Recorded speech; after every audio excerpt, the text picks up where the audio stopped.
Lesson 5.2 summarizes lesson 5.1 as well, so we're going to cover that. So this is the characteristics of an equation of polynomial functions. So what we need to know is, what is a polynomial? Polynomials are graphs that are either linear, quadratic, cubic, or etc., or higher. So we're going to pick which ones are polynomials. So for example, this one is a polynomial because it's a linear function where you have something in the form of y equals mx plus b. So linears are polynomials. Then we have quadratics. So quadratics are b.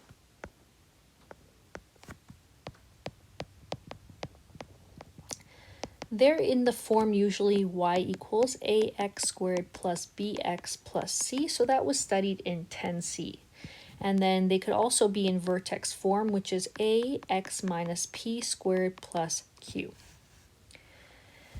And then a is sinusoidal, so that is not a polynomial function. E is an exponential function, which is not polynomial. And then f is rational, which is not a polynomial. C is also a polynomial because it is called a cubic function. So that's a new one where you're looking at a graph where it's x to the power of 3. So the highest power is a 3 when it's a cubic function. The highest power is a 2 when it's quadratic, and the highest power, even if you don't see it as a 1, when it is linear. Okay, so first of all, in example number 1, we're going to graph these and we're going to state the possible x-intercepts. So this is a linear function. Question A, 3x minus 5. The number of possible x-intercept is there's only one. Number of x-intercepts, there will only ever be one possible value. The degree of a linear is always equal to 1 because the power is 1. This is your degree, which is the highest exponent that you see. The sign of the leading coefficient is what is coming in front of that value of x? Well, it's a positive sign. So the sign of the leading coefficient is equal to a positive. The x-intercepts, we're going to have to actually graph that and find those. So we're going to graph 3x minus 5.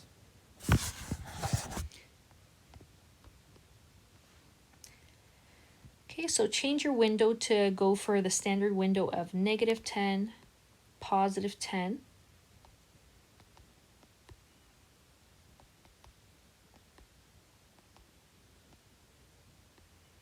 Scale as 1.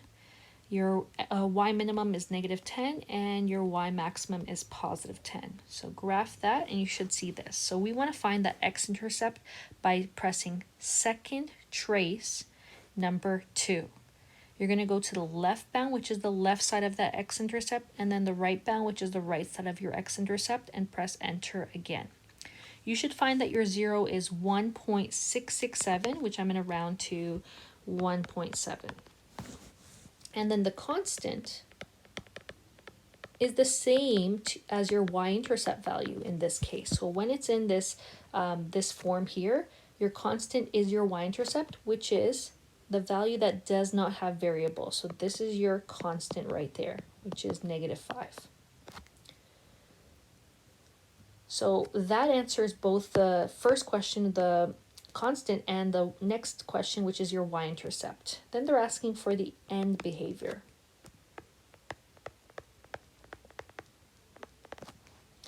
So your end behavior is, where does it start, where does it end? So when we look at this equation, it looks like something like this. So if you look, this left end starts in quadrant. When we label quadrants, we always label them quadrant 1, quadrant 2, quadrant 3, and quadrant 4. So this one is starting in quadrant 3, and it goes to quadrant number 1. So we always go from left to right when we're talking about the end behavior. Domain. The domain for a linear equation will always be x such that x is an element of real numbers when we're talking about a linear equation. So this is not a real life scenario, so it's XER. Range is, we're going to say y such that y is also an element of the real numbers. And finally, the number of possible turning points. The turning points is where does it change directions. If you guys look at it, it's always going upwards. So it's always increasing and getting larger. So there are no turning points. It does not change directions. Okay, so that would be question A. B, the first question is, we know that this is a quadratic function because of the power of 2. Quadratics, when it comes to it, we're going to have to graph this one to see how many x-intercepts there are. So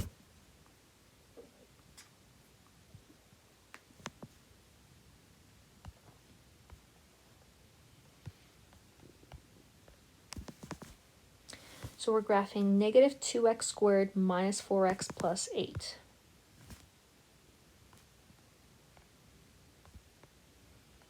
So graph it and you get a downward facing parabola and it has 2 x-intercepts. It touches the x-axis twice.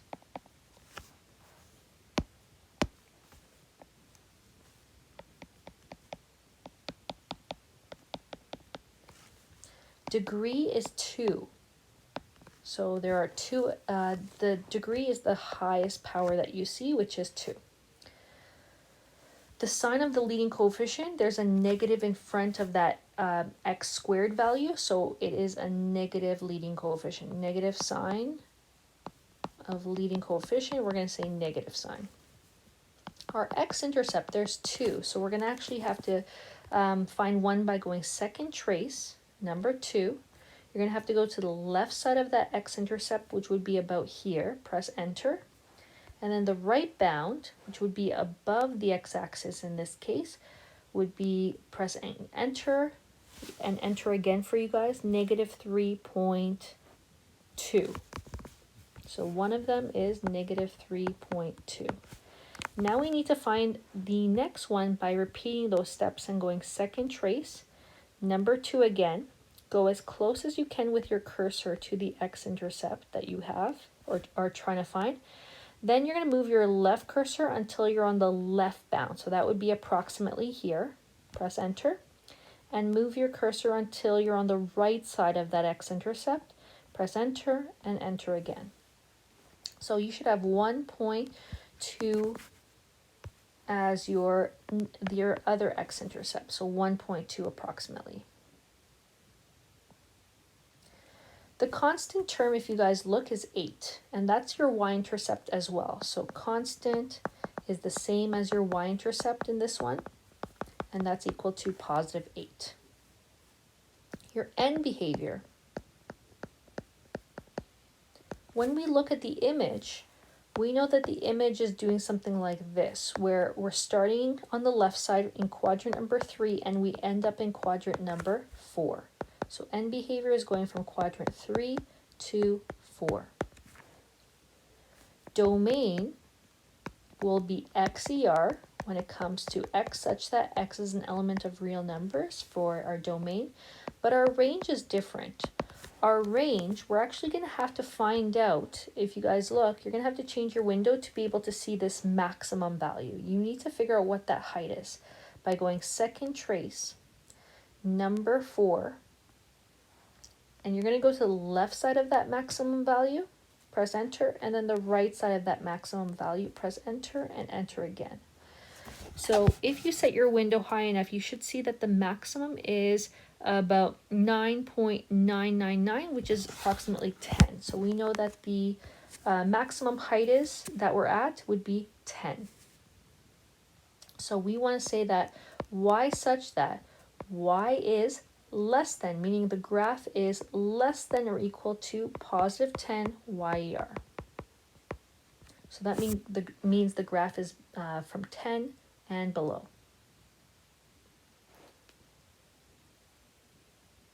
Number of turning points. There's one turning point. So turning point would be a 1 because, as you can see, the turning point is either a maximum or minimum value. As you can see, it's going upwards and then it switches to going downwards. So there's one change of direction. Okay, so that's it for B. And then C, we're going to have to graph that one as well. So this is a cubic function because the power, the highest exponent that you should see is a power of 3.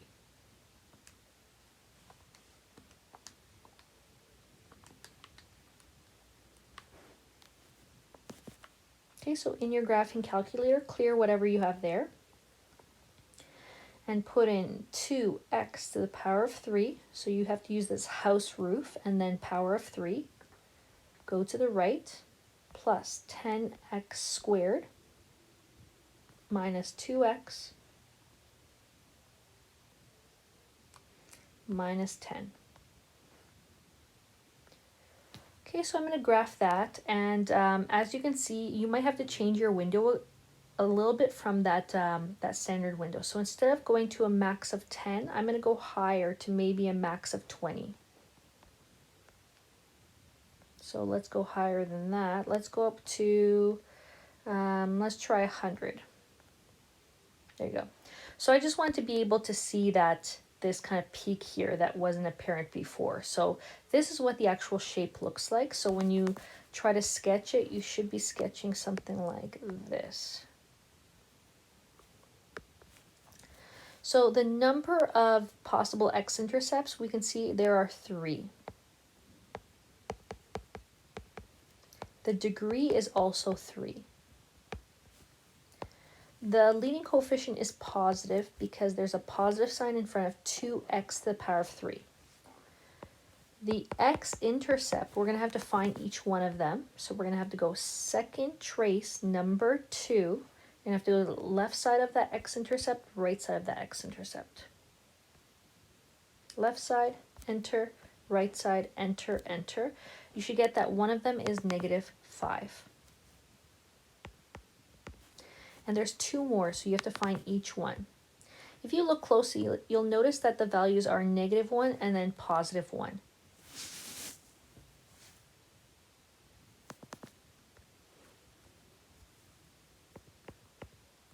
So you can just like count what the values are, or you can actually logically find them.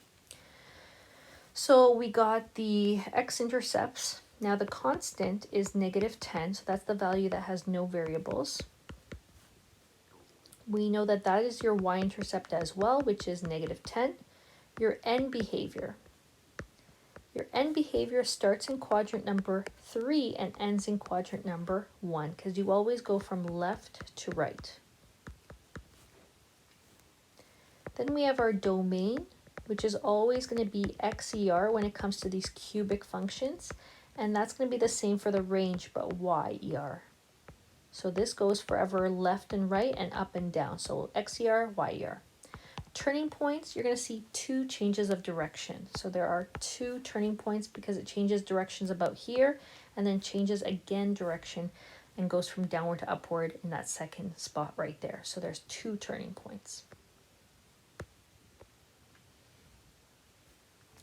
Example number 2, for C, how could you get a different end behavior? Well, if you change the sign in front of it to go from positive to negative, so this is our equation right now. So I want to show you, this is the original one. If you want to change the end behavior, all you have to do is change the sign, the leading coefficient, to go from positive to negative, or vice versa. If it was negative, you would make it positive. Nothing else has to change. So this is how you change the end behavior. And then if you want to change this to have a positive y-intercept, you have to look at the constant. So now I'm going to change the constant to be a positive value now. Instead of -10, make it +10. Now this is the answer that will have both a different turning point or different end behavior and a positive y-intercept. You can always check this by graphing this as well. Example number 3, what they want you to do is match which equation matches the graph. So the first one, if you guys look, is a linear equation, and the y-intercept is -3. So you have to look for one that has -3, and they both have that. The next thing you can look at is what the slope is. So in these 2 linear ones, this one will have a steeper slope because the value is greater than 1. So the one that has a steeper slope would be I, so this has to be Q of x. This is also linear. This third one is linear, so this one has to be the less steep slope of h of x. Now for 2, graph 2, this is a quadratic. So a quadratic function that is upward facing. We can notice that there are 2 x-intercepts, and the y-intercept might be helpful as well. So if you guys look, the y-intercept for this one is -2, and then for the quadratic that has a y-intercept of -2, that would be j of x. The other quadratic, which I have in V, has a positive y-intercept of +1, so that has to match k of x. So I'm doing this without a graphing calculator, but you could always refer to a graphing calculator. IV, which is 4, part 4, question number 4, is a cubic function, and as you can see, it starts in quadrant 3 and ends in quadrant number 1. That means that it has a positive leading coefficient. So that one would have to be P of x because the right end is positive. And if you guys look, the right end ends up being negative, so this one has to start with a negative sign. So that would be your g of x. And they're asking which of the above have a minimum turning point. A minimum turning point is where you have a lowest point. So minimum turning point would be number 2 because it goes upward. So that's a minimum point right there. And then we also have a minimum turning point at number 4 because it changes direction. So that one right there is a minimum turning point. And then V, also a quadratic that's upwards, is minimum turning point. And then VI, which is number 6, also has a minimum turning point. So this is a minimum. And then the ones that have both, they're also asking for maximum. The maximum turning points will occur in IV and VI, and they'll actually have both a minimum and a maximum turning point because they're cubic in those cases.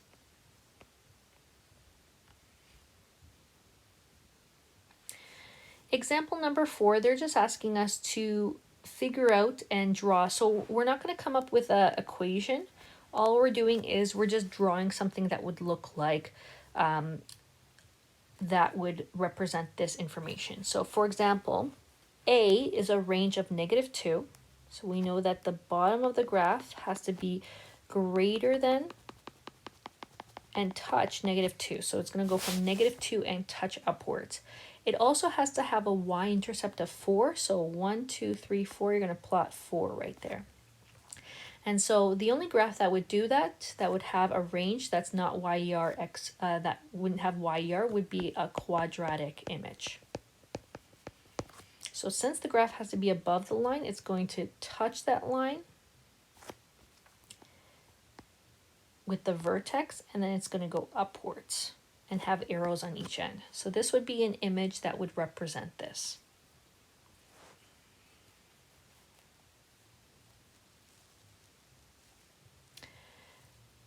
And for B, they're saying YER, so it has to be either linear or cubic for it to have a range of YER. It also has to have a turning point 1 in quadrant number 3 and another in quadrant number 1. So that has to be a cubic function because linear functions do not have turning points. So we have to have a change in direction in quadrant number 3. So this is quadrant number 3, so I can put a point there. And I have to have a change in direction in quadrant number 1. So I could draw something like this.